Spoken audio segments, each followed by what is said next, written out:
first, let's talk to Christopher Bua, the White House correspondent for Real Political News, joining us from Washington, D.C. Hello, John. Hello, how are you? Nice to speak to you. It's -3 degrees Celsius here. We're getting ready for some very cold weather and the evacuation of the White House. Is it going to be a white Christmas there?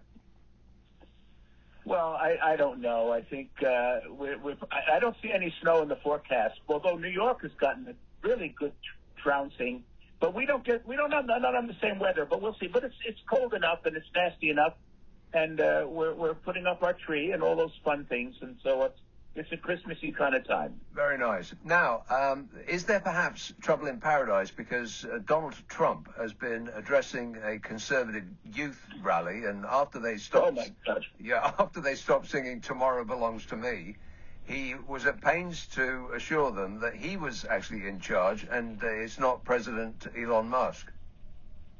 Well, he's I remember in biology class, you would look at this wonderful fish that followed the shark. It was called a remora.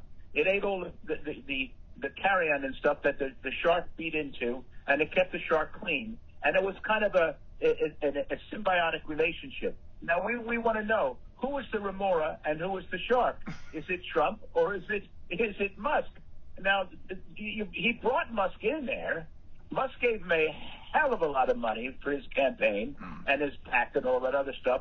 And now Trump is scared to death that Musk is going to get too much power. They're now calling Trump the first lady elect, yes. And all of that craziness. That's a whole other show. Anyway, and he's trying to separate himself from Musk and say, no, I am the president. And guess what? I'm safe because Musk wasn't born in the United States. Yeah. I mean, this is how far he's gone out. So it's obviously getting to him, and this is not the first time that there appears to be some tension between them, because there was that occasion a couple of weeks ago at Mar-a-Lago when Trump said, apparently jokingly, but I don't think he jokes about this kind of thing, he said that I can't get rid of this Elon Musk, he's always here. Well, at Kennedy's, there was a great quote from JFK who said, those who foolishly sought power by riding the back of the tiger ended up inside. Yeah, I love quoting Kennedy, and I have to tell you something. I don't think Trump had an idea, an inkling of what he was getting involved with Musk. And he knows powerful men. He loves rich men. He loves Putin. He loves Xi. He loves Orban. He loves all this power. And now when he gets the power, he doesn't know what to do with it because he can't shut it off.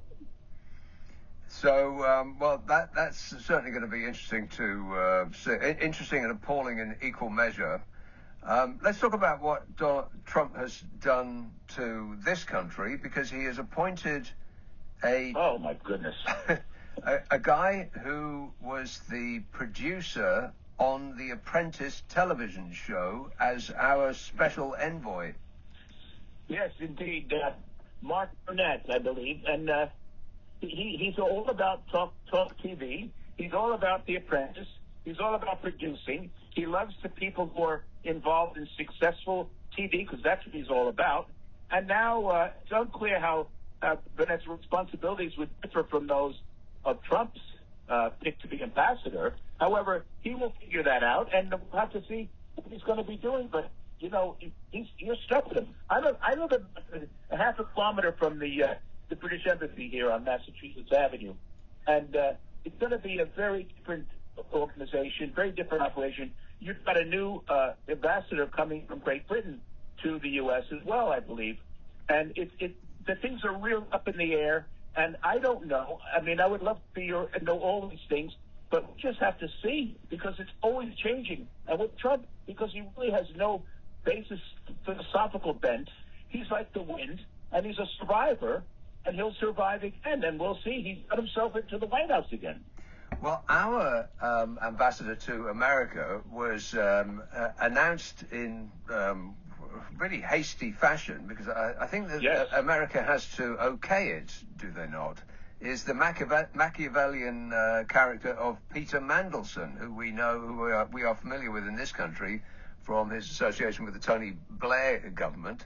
And Right, I remember. I guess he knows his intrigue and he knows his politics, but the American authorities described him as a moron.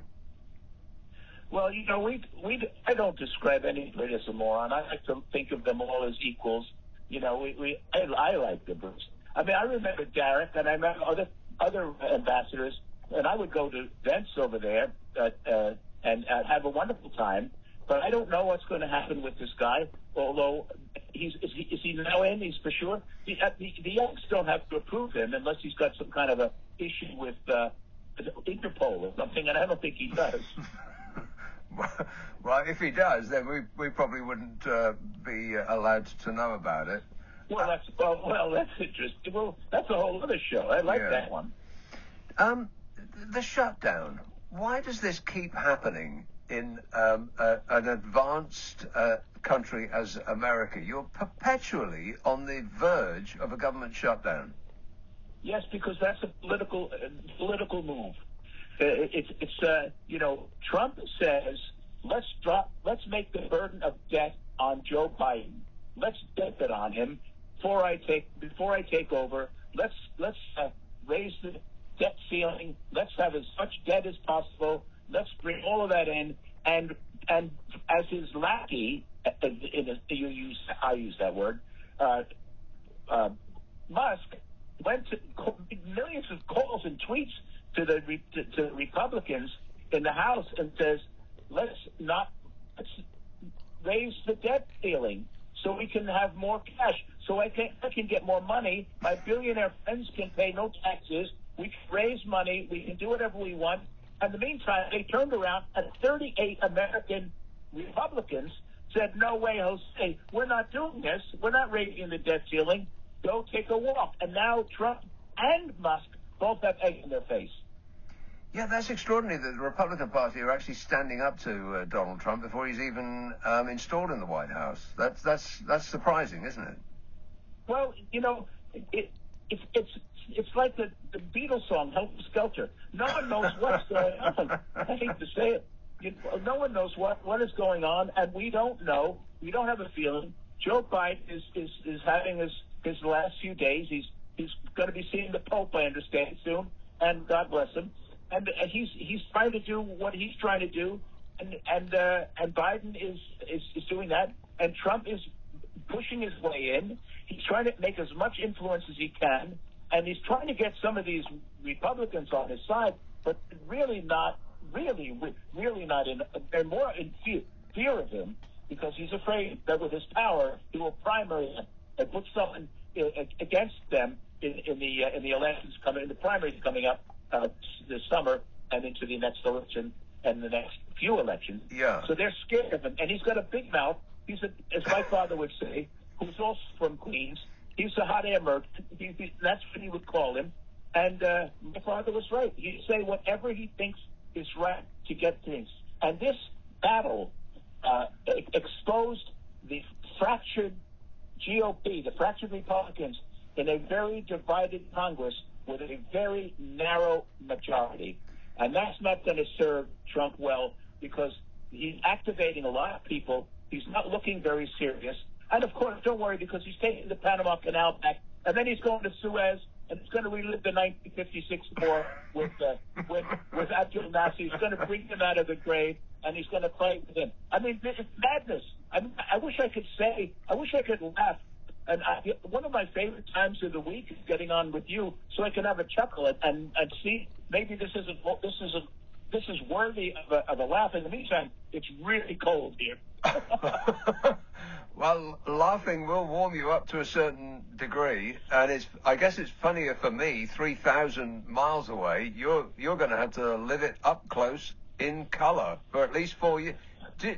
Let's